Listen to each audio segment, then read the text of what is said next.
안녕하십니까. 반갑습니다. 초경량 무인 회전위 비행장치 드론 교육을 담당해야 될 유영기입니다. 여러분들 지난 시간까지 무인 항공 운영에 대해서 공부를 하셨죠? 이번 시간부터는 항공 역학, 즉 비행 원리에 대해서 알아보도록 하겠습니다. 항공 역학, 비행 원리 그러니까 괜히 어려워 보이죠? 예, 사실 어렵습니다. 우리가 평소에 잘 알지 못하고 활용하지 않던 용어라든가 각종 그런 것에 접하기 때문에 어려운데 저랑 함께 하면은 좀 쉽게 잘 해결할 수 있을 걸로 생각됩니다. 우선 제가 여러분들에게 말씀드리고 싶은 거는 이 항공 역학 비행 원리를 이해할 때는 첫 번째는 이 우리가 알고자 하는 이것이 멀티콥터입니다. 멀티콥터.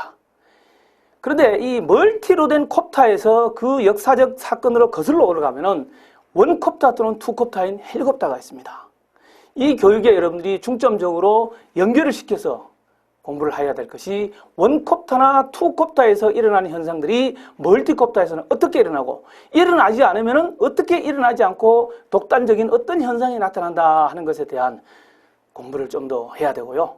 두 번째는 제가 강의를 하면서 어떤 것이 크고 작다, 많고 적음을 이야기할 때는 이 항공 역학적인 설명에 있어 가지고는 얼마만큼 크고 얼마만큼 적으냐는 것은 없습니다. 두 개를 상대적으로 비교해서 그 차이를 말하는 것이다 라는 이야기를 드리면서 자, 제일 먼저 이제 멀티콥터가 나오게 되기까지 항공의 역사로부터 해가지고 쭉 어떤 항공 역사를 한번 되짚어보고 강의를 시작하도록 하겠습니다. 인류 태초에 사람들이 이렇게 길을 가다가 실개천을 만났어요. 그런데 잘 건널 수가 없었죠. 또 이렇게 더 산 꼭대기로 가다가 언덕을 만났습니다. 언덕을 만났는데 이 언덕을 극복할 방법이 없죠. 그때 어떻게 했겠습니까? 하늘을 한번 쳐다보면서 날아가는 새들을 보게 됩니다. 그러면서 야, 나도 새처럼 날아갈 수 있다면은 이런 실개천을 건너고 언덕을 지나갈 수 있을 텐데 라는 생각을 하게 됩니다. 이렇게 되면서 사람들은 많은 생각을 했어요. 그러다가 이걸 뒷받침해 줄 수 있는 이야기가 나오게 됩니다.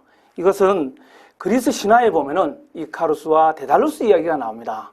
이것은 크레타 섬에 갇혀있던 이카루스와 데달루스가 크레타 섬을 탈출하기 위하여 새처럼 날개를 몸에 붙이고 날으려고 했던 것입니다. 자, 그래서 그때 당시에는 보면은 어떤 물건을 부착할 때 보면은 대부분 밀랍으로 했죠. 그래서 이들도 날개를 만들어서 몸에 붙여가지고 날랐는데 신화 속의 이야기입니다. 너무 높이 날아가지고 어떻게 됐다고요? 밀랍이 태양열에 녹아서 지중해 바다 속으로 떨어져 죽었다 하는 이야기인데 이것이 뜻하는 것은 사람이 날고자 하는 욕망을 나타내는 것이다 라는 이야기입니다. 그 이후에 사람들은 어떻게 했을까요? 지혜로운 사람은 여러 그 새처럼 날개처럼 된 거에다가 천을 붙이고 날라도 보겠죠. 언덕 위에 올라가서 뛰어내려도 보고 날려고 해봤는데 잘 안 됐겠죠. 그 이후에 지혜로운 사람은 이 자연 현상 속에서 뜨거운 공기가 하늘로 뜬다는 것을 발견하게 됩니다. 그래서 가장 먼저 인류 최초로 하늘로 공중으로 뜨게 된 것이 열기구입니다.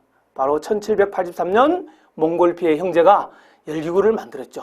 그렇지만 이것은 자연 현상의 어떤 것이고 그 이후에 사람들은 또 어떤 기계적인 장치에 의해서 뜰 수 있는 것이 무엇인가 하고 만들어낸 것이 바로 1899년 이때로부터 해서 1901년까지 날르는 실험 이런 것들을 약 한 1000회 정도 했다라고 합니다. 그 이후에 또 보면 1902년 정도 이때는 1902년 이때는 풍동 실험을 했는데 터널 모양의 구멍 안에서 인공적으로 기류를 발생시켜서 하는 실험들을 하게 됩니다. 이렇게 많은 실험을 한 이후에 드디어 1903년 12월에 라이트 형제가 엔진에 의한 동력시대, 즉 다시 말해서 엔진을 장착한 비행기를 만들게 되는 거죠. 이제는 비행기의 시대가 활짝 열리는 시발점이 되었죠. 이들이 비행했던 것은 첫 번째 비행에서는 오빌라이트가 12초 동안 36m를 비행했어요. 그런데 그 다음에는 윌버라이트가 59초 동안 260m를 상당한 거리를 많이 비행을 했죠. 그러다가 이들이 만든 항공기는 점차적으로 이제 발달을 해서 가속화되는 그 시점을 맞이하게 됩니다. 우리 과거 역사를 봤을 때는 어떤 장비들이 발전하게 되는 계기가 된 것이 전쟁의 역사에 같이 아우러져 가게 되죠. 우선 제1차 세계대전을 보게 되는데요. 제1차 세계대전은 1914년에서 18년까지 있었던 전쟁이죠. 이때 보면은 항공산업이 왕복 엔진, 즉 다시 말해서 이 왕복 엔진을 통한 프로펠러기가 완성이 되는 그러한 시점이 되고요. 그 이후에 또 항공산업이 많은 발전을 해서 2차 세계대전을 맞이하게 되는데 2차 세계대전은 1938년 일본이 진주만 공격을 시작을 해서 45년 폐망할 때까지의 전쟁입니다. 이때는 보면은 제트 엔진이 등장하게 되죠. 그래서 제트기가 나오게 되고 일본에서 이 제트기의 전투기에 더 이들이 어떻게 합니까? 연합군의 군함 속에 꿀뚝 속으로 들어가서 폭파하고 하는 이러한 어떤 제트 전투기들이 출현하게 되는 그러한 시점이 되게 됐습니다. 그 이후에 가스 터빈 엔진 시대가 활짝 열리면서 항공산업은 이제는 엄청난 발전을 시대를 열어가고요. 거기 봤을 때는 이제 군용기들 그리고 관측기들 어떤 연락기 그걸 또 떠나서 이제는 어떻게 합니까? 운송 여객기들이 만들어지는 그러한 시대로 발전을 하게 됩니다. 자, 지금까지는 어떤 비행기의 역사를 조금 이야기했어요. 그런데 헬리콥터도 한번 알아보면은 헬리콥터는 1493년에 레오나르도 다빈치라는 사람이 이런 지금 보시는 이러한 어떤 그 형태의 날 수 있는 어떤 것을 그림 또는 모형으로 만들어 보았다 하는 정도고요. 그 다음에는 1801년부터 1900년도까지는 모형 헬리콥터를 만들고 실험을 해봤던 거. 그리고 보면 또 1907년에 프랑스에서 꼬닐이라는 사람이 헬리콥터를 만들어가지고 한 6피트, 1.8m 정도죠. 이륙을 해봤다. 그 다음에는 또 1909년도에는 시콜스키사에서 헬리콥터를 만들어서 했는데 사실 조종성 및 안정성에 실패를 했던 적이 있고요. 또 1923년에 보면은 오토 자이로에 대한 연구도 있었고 그러다가 1937년에는 또 독일 포크사에서 이제는 정말로 실용화에 근접을 했다라는 기록이 있으면서 그 이후에 1941년도 미국 시콜스키사에서 VS-300, 즉 토크를 상쇄시킨 헬기를 상용화하기 시작한 것이 이제 헬리콥터의 개발의 첫 시발점이었던 것이죠. 자, 그러면 우리나라의 어떤 항공 발달사는 어떻게 되는가 하는 걸 알아보도록 하겠습니다. 우리나라는 과거 조선시대에 따오기 모양의 날개, 따오기는 새죠. 그래서 다시 말씀드리면은 이 따오기 모양의 날개를 만들어서 이런 것이 있었다 하는 상상도 그림을 그렸던 것이 다였고요. 그 다음에 이제 1900년대 초죠. 이 독립운동가였던 안창남 선생님이 일본에 건너가서 조종교육을 받고 와서 여의도 비행장을 일으켜가지고 서울과 인천 상공을 비행했다 하는 기록이 있는데 1910년에 한일 합방이 되면서 1945년도까지 일제시대에 들어가게 되죠. 이러면서 우리 항공산업은 전혀 발전이 없었죠. 예. 그러다가 보니까 1950년 6.25 전쟁이 일어났을 때 어떻습니까? 우리 항공산업은 거의 발전 없이 왔기 때문에 약 한 연락기 한 12대 그리고 훈련기 한 10대 약 한 20대 플러스 정도 가지고 있는 수준의 나라였죠. 그러다 보니까 개전 초기에 완전히 항공 쪽에서는 피폭을 당하는 그러한 계기가 되었던 것도 있고요. 그 이후에 보면은 1953년에 경비행기 부활이라는 것을 제조하면서 항공기 제조의 시초가 되었고 1976년도에는 또 헬리콥터 조립 생산하는 기술 축적을 하게 되는 그런 시점도 되었습니다. 그렇지만 그 이후에 지금은 어떻습니까? 우리 손으로 수리온 헬리콥터를 만들었죠. 그리고 또 T-50으로 시작해서 지금은 A-50 공격기를 만들었죠. 지금 여러분들 보시는 이 그림 이것은 블랙 이글 T-52의 한 장면이죠. 자, 그러면 이제 직접적으로 우리가 알고자 하는 멀티콥터, 또 헬리콥터, 무인 헬리콥터와 멀티콥터가 역사는 어떻게 되는가 하는 걸 잠깐 알아보겠습니다. 무인 헬리콥터가 세계적으로는 1980년대, 90년대 초까지 해서 일본에서 제일 먼저 만들어졌어요. 그러다 우리나라는 2003년도에 무인 헬리콥터가 우리나라에 이제 일본 야마하의 것을 들어와서 우리나라에 운용하게 되는데 우리 앞 시간에 그 강의를 하셨던 그 박 교수님이 있잖아요. 그분이 2003년도에 일본 야마하에서 이 헬리콥터를 가져와서 세종시죠. 과거 당시는 조치원 그쪽 뜰에서 농약 방제를 한 것이 우리나라 무인 헬리콥터가 들어왔던 거의 어떤 초기에 있었던 이야기가 됩니다. 여러분들이 취득하려고 하시는 초경량 무인 회전기 비행장치의 어떤 그 자격제도는 교통안전공단에서 2013년도부터 생기게 되었습니다. 그래서 이때 무인 멀티콥터가 개발을 착수해서 2014년도에는 만들어지기 시작했죠. 예, 지금 현재 이 그림 보시는 이 멀티콥터는 카스컴에서 만든 에이폭스-1이죠. 그때 본격적으로 우리나라에서도 이제 멀티콥터가 만들어지는 그러한 시점이 되었습니다. 그러면 세계적으로 또 이 멀티콥터에 대한 이야기에서 언제 누가 가장 먼저 만들었을까 하는 이야기인데, 이런 역사적인 어떤 기록을 찾아보면은 멀티콥터는 2011년도 독일에서 멀티로 된 콥터 16개 로터를 장착해서 비행을 성공한 기록이 있습니다. 그렇지만 지금은 어떻습니까? 다양한 멀티콥터를 활용하고 있는 거죠. 가장 이런 많이 할 수 있다는 것이 방제용, 살포죠. 그리고 촬영용, 공중에서 촬영하는 거죠. 그다음 특수 목적용, 예를 들면 특수 목적용 같은 경우는 뭐 산불 진화한다든가, 산불 진화에 하는 데 있어 가지고 어떤 촬영을 해서 영상을 준다거나, 또는 공간 정보라든가, 또는 어떻습니까? 인명 구조할 때 그 튜브를 떨어뜨린다거나, 여러 곳에 특수 목적용으로 활용되고 있는 실정입니다. 자, 지금까지 우리가 쭉 항공의 어떤 역사를 알아봤어요. 그러면 이 항공의 역사 속에서 항공기들이 만들어지고 멀티콥터가 만들어져서 이런 데 가운데서 가장 뛰어나게 중요하게 생각할 수 있는 것이 날개죠. 그럼 날개 이론에 대해서 지금부터 좀 더 알아보도록 하겠습니다. 여러분들 날개 이론은 그러면 우선 항공기가 뭐냐부터 한번 알아보도록 하겠습니다. 항공기가 뭐냐? 항공기는 아이카오, 즉 국제민간항공기에서 이야기하는 것은 공기의 작용에 의해서, 공기의 작용입니다. 공기의 작용에 의해서 대기 중에 떠올 수 있는 기계다, 이렇게 이야기를 했어요. 우리나라 항공안전법에도 보면 공기의 반작용이다, 이런 이야기를 해요. 그 다음에 그럼 초경량 비행장치란 뭐냐? 초경량 비행장치도 보면은 뭐 보면 항공기나 경량항공기 외에 공기의 반작용으로 이렇게 뜰 수 있는 기계적인 어떤 장치, 이렇게 이야기를 합니다. 그래서 다시 말하면은 항공기라든가 초경량 비행장치들이 어떤 날개의 어떤 작용에 의해서 공중으로 뜬다 하는 이야기예요. 그래서 날개 속에 공기 작용이 어떻게 되는가를 먼저 알아보면은 날개 상하부 공기의 흐름이다 했습니다. 우선 날개 그러면 이렇게 모양을 그릴 수 있어요. 이거는 이렇게 됩니다. 쭉 이렇게 되고요. 이렇게 날개에서 공기 흐름이라는 것은 공기가 날개 때문에 팍 부딪히면은 이쪽에서 부딪힌 공기는 위로 흘러가겠죠.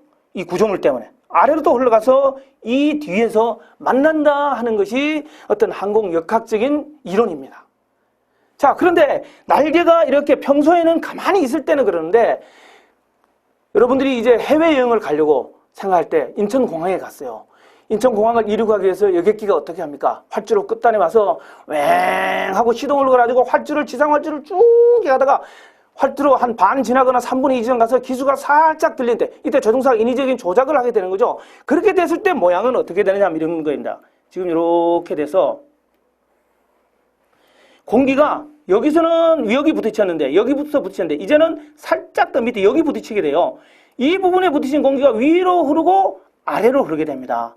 근데 위로 흐르는 공기가 더 먼 거리를 가고 아래는 짧은 거리를 가요. 그럼 위에 있는 것은 어떻습니까? 빨리 가야 되죠. 그러다 보니까 어떤 원리가 되느냐 하면은 위에와 공기 흐름의 상하부의 흐름이 빨리 먼 거리, 짧은 거리 천천히 가야 되는 이러한 어떤 공기 흐름이 되게 됩니다. 자, 그 다음에는 어떻게 했냐면 우리가 중고등학교 시절에 배웠던 베르누이 정리를 한번 알아보겠습니다. 이 날개 상하부 공기 흐름하고 베르누이 정리하고 상호 연관이 되거든요. 자, 한번 볼게요. 베르누이 정리는 이렇게 됩니다. 어떤 유관이 있어요. 이렇게 넓은 지역과 좁은 지역을 이렇게 통과할 때 유체가 이렇게 흘러갑니다. 이렇게 흘러갈 때, 자, 이 넓은 이 지역을 A 구역이라고 하고, 요 좁은 지역, 요 지역을 B 구역이라고 했을 때, 이 A 지역을 흘러갈 때 물은 어떻게 갑니까? 천천히 가겠죠. 그렇게 가다가 B 지역, 좁아진 지역에 가면 물은 빨리 흘러갑니다. 빨리 흘러갈 때 이 지역에는 압력은 이렇게 높아요. 근데 여기서 물이 흘러가다 빨리 흘러가다 보니까 이 압력이, 물의 압력이 낮아지게 됩니다. 이렇게. 자, 우리가 앞장에서 설명드렸던 날개에서 설명드릴 때 어떻게 했어요? 제가 이렇게 부딪힌 공기가 위로 흘러가고 아래로 흘러가서 후연해서 이 뒤에서 만난다고 할 때 이 빨리 지나가야 되는 지역이 요 B 구역이고 요 천천히 가야 된다는 게 A 지역입니다. 그러면 이 지역에서 이 A 지역은 압력이 높다 그랬어요. B 지역은 압력이 낮다 그랬어요. 그래서 압력은 높은 곳에서 낮은 곳으로 이렇게 작용해버리기 때문에 항공기나 드론이나 이런 것은 공중으로 뜨게 되어버리는 이러한 날개 상하부의 공기 흐름과 베르누이 정리의 상관관계가 된다는 뜻입니다. 또 우리가 이것을 연상시켜 봤을 때는 새가 날개짓을 하면서 날아가는 원리, 이것이 바로 날개 상하부의 공기 흐름하고 동일한 현상이다라고 이야기를 할 수 있습니다. 자, 날개. 이제 진짜 본격적으로 날개에 대해서 알아보면, 날개는 공기 속을 통과할 때, 그렇죠? 날개가 공기 속을 통과할 때 공기 흐름에 의해서 반작용을 일으킬 수 있도록 고안된 어떤 장치다라는 이야기를 했어요. 날개 보면 이렇게 양력, 추진력, 안정성, 조정력 발생에 굉장히 이용한다 이렇게 돼 있고, 날개 그림을 보면은 방금 설명했던 거 있죠. 근데 여기 이렇게 복잡하게 용어가 있지만 여러분들이 꼭 아셔야 될 용어는, 제일 먼저 날개 공기가 부딪히는 전연, 그리고 후연에서 만나야 된다고 하니 후연, 그리고 보면은 이 가운데를 흐르는 익현선, 코드라인, 그리고 또 평균 고귤선, 이 중심선 정도만 이해하시면은 제 강의에 도움이 될 수 있습니다. 그러면 회전익 항공기 날개의 특징이다 했는데요. 이 멀티콥터나 헬리콥터나 이런 것들이 어떤 특징적인 이야기입니다. 마스트를 기준으로 로터 중앙으로부터 끝단까지 꼬임각이 다르다. 이 말은 뭔 말이냐 하면은 이런 게 있어요.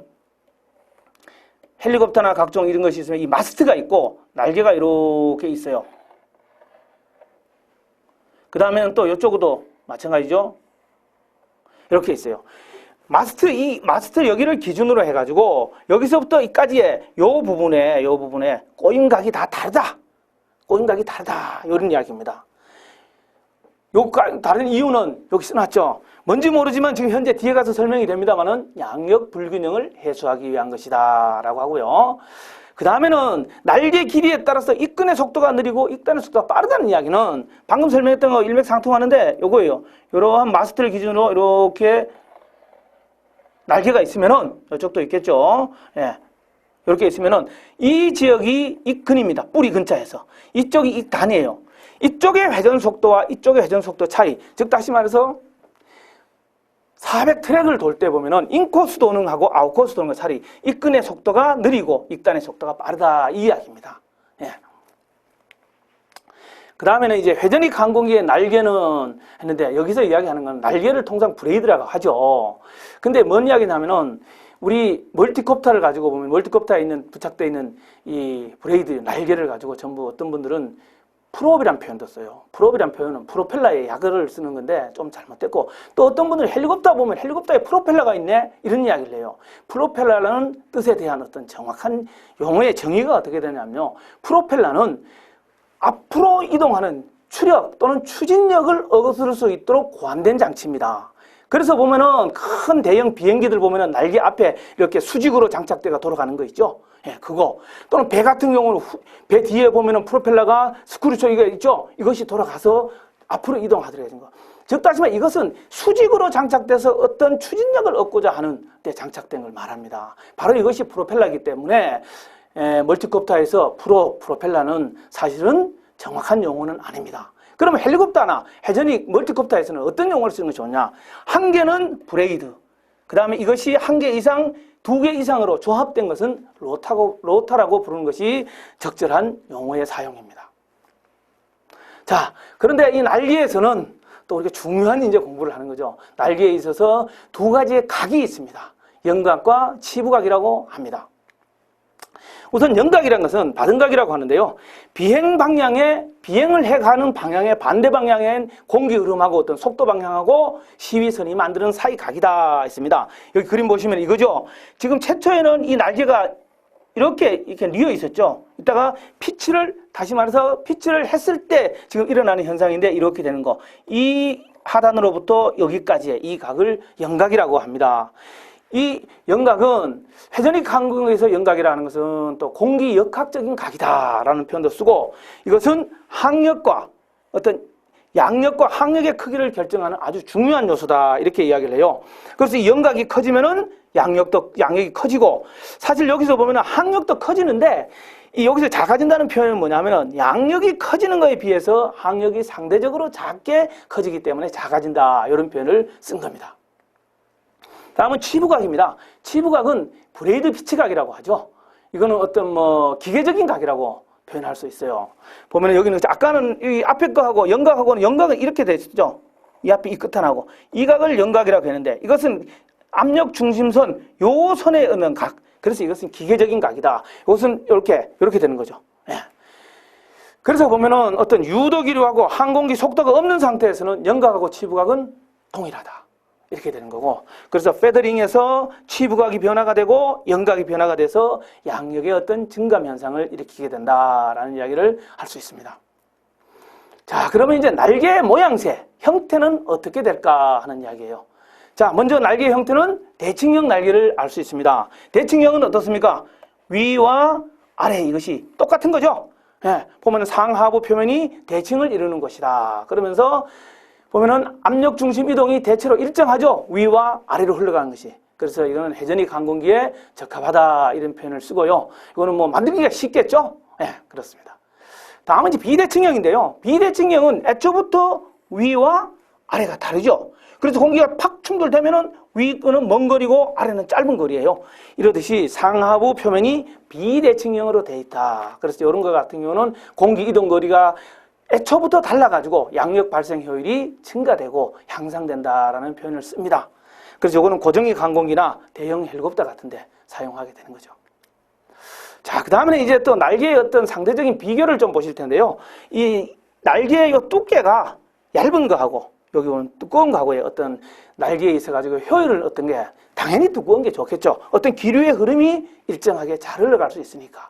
또 요 같은 전연의 크기, 이거 이렇게 큰 것과 이렇게 번데기처럼 이렇게 생겨요. 작은 거. 공기 흐름이 어떻습니까? 이거는 쭉 잘 흘러가겠죠. 여기는 시작해서 어떤 제대로 흘러갈 수 있는 것이 좀 아쉽게 잘 안 될 수 있는 것이 있을 수 있습니다. 다음에 이제 길이에요. 이 길이가 긴 것과 짧은 것과 이 긴 것 상대적으로 이렇게 이만큼 길을 때 공기 흐름이 더 잘 흘러갈 것이다 라는 이야기고요. 그 다음에 캠버에 관한 이야기인데 이 캠버는 대칭형과 비대칭형인데 지금까지 했던 이야기를 종합하는 거죠. 캠버는 대칭형이다 보니까 위와 아래로 흘러가는 것이 동일하죠. 근데 비대칭형은 위에가 더 커지는 이런 현상을 나타내는 이야기를 드립니다. 자, 이것은 지금 현재 보시는 것은 멀티콥터의 날개죠. 지금 보시는 이건 날개의 어떤 구조. 봤을 때 이거는 이제 성질 요거 같은 건 플라스틱, 티타늄, 카본 이런 것들로 되어 있다는 표현도 되고요. 모양새를 보시면 지금 어떻게 되어 있습니까? 이것은 이미 피치가 꼬여져 있어요. 멀티콥터 날개는. 예, 여기까지 이야기를 드리고 또 뒤에 가서 또 이렇게 세부적으로 알아보도록 하겠습니다. 자, 그 다음에 이 날개에 있어가지고 어떤 공력적인 특성이 있습니다. 먼저 레이노즐 수로부터 기류 방리까지 알아보겠습니다. 레이노즐 수는 뭐냐면은 담배가 나왔어요. 담배가 나왔는데 담배에서 이제 담배 연기를 뜻하는 겁니다. 담배 연기가 보면은 공기 중에 이렇게 올라갈 때 처음에는 쭉 조금 일직선 가다가 위에 올라가면 흐물흐물해지죠. 이것을 최초에 쭉 올라가는 것을 층유라 하고 여기 보면은 층유, 난류 이렇게 표현을 합니다. 이거는 또 뭐냐 하면은 이 레이노즐 수라는 것은 레이노즐 교수라는 사람이 발견한 거예요. 그런데 보면은 여기 레이노즐 수는 속도 곱하기 직경을 하고 점성계수로 나누는 수입니다.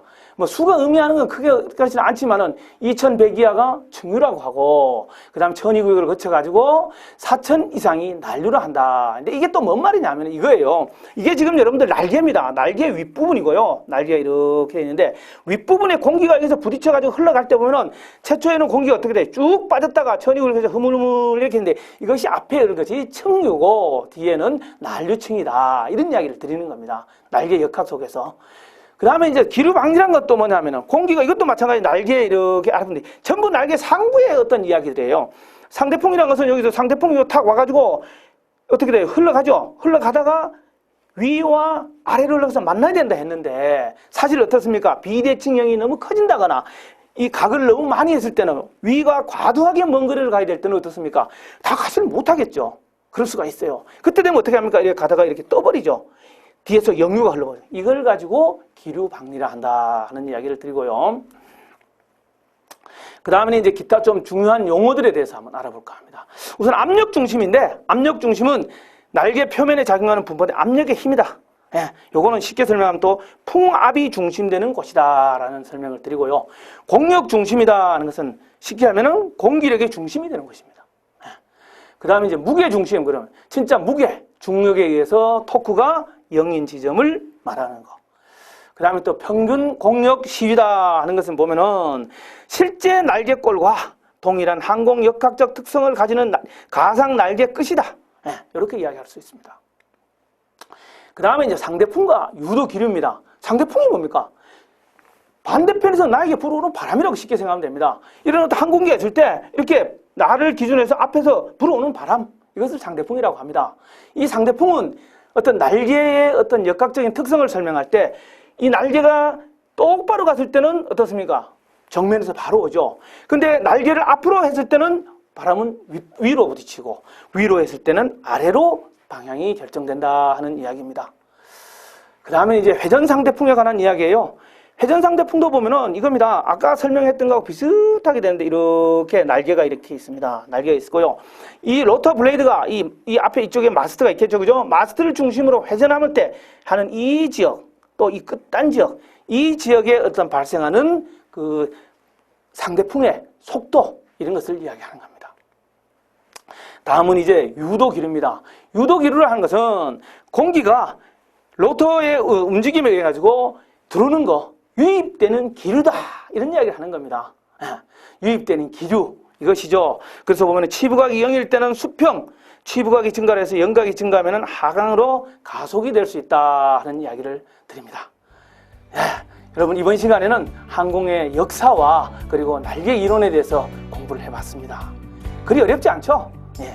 다음 시간도 기대되는데 오늘 수고하셨고 다음 시간에 뵙겠습니다. 수고하셨습니다.